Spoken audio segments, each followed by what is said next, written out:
এই মুহূর্তের সবচেয়ে বড় খবর, কৈলাসহরে পরিস্থিতি থমথমে। আক্রান্ত শাসক দলের মণ্ডল সভাপতি। পরিস্থিতি নিয়ন্ত্রণে আনতে ঘটনাস্থলে পুলিশ সহ কেন্দ্রীয় আধা সামরিক বাহিনী। আবারও জানিয়ে রাখছে এই মুহূর্তের সবচেয়ে বড় খবর, কৈলাসহরে পরিস্থিতি থমথমে। পুলিশ পরিস্থিতি নিয়ন্ত্রণে আনতে শূন্যে গুলি ছোড়া হয়। এই মুহূর্তের সবচেয়ে বড় খবর, কৈলাসহরে পরিস্থিতি থমথমে। আক্রান্ত শাসক দলের মণ্ডল সভাপতি। পরিস্থিতি নিয়ন্ত্রণে আনতে ঘটনাস্থলে পুলিশ সহ কেন্দ্রীয় আধা সামরিক বাহিনী। আবারও জানিয়ে রাখছে এই মুহূর্তের সবচেয়ে বড় খবর, কৈলাসহরে পরিস্থিতি থমথমে। পুলিশ পরিস্থিতি নিয়ন্ত্রণে আনতে শূন্যে গুলি ছোড়া হয়। এই মুহূর্তের সবচেয়ে বড় খবর, কৈলাসহরে পরিস্থিতি থমথমে। আক্রান্ত শাসক দলের মণ্ডল সভাপতি। পরিস্থিতি নিয়ন্ত্রণে আনতে ঘটনাস্থলে পুলিশ সহ কেন্দ্রীয় আধা সামরিক বাহিনী। আবারও জানিয়ে রাখছে এই মুহূর্তের সবচেয়ে বড় খবর, কৈলাসহরে পরিস্থিতি থমথমে। পুলিশ পরিস্থিতি নিয়ন্ত্রণে আনতে শূন্যে গুলি ছোড়া হয়।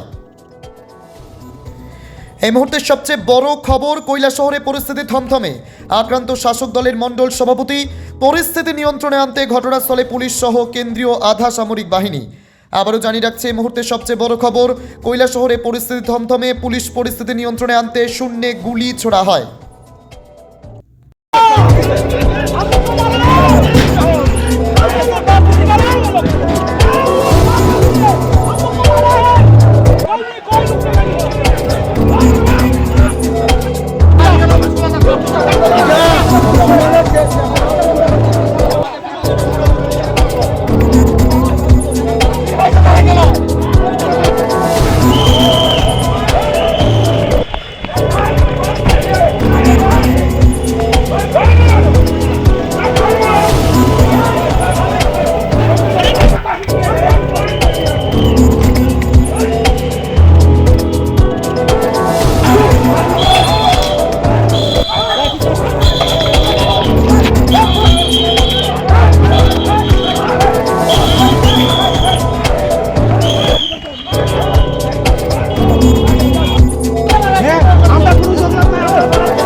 তারা এখানে ঢুকে আমার মা আমার দিদি তারা নামছে আমার পরিচয় ভাই তাহলে মারছে আমরা কোনো জবাব নাই কোনো কিছু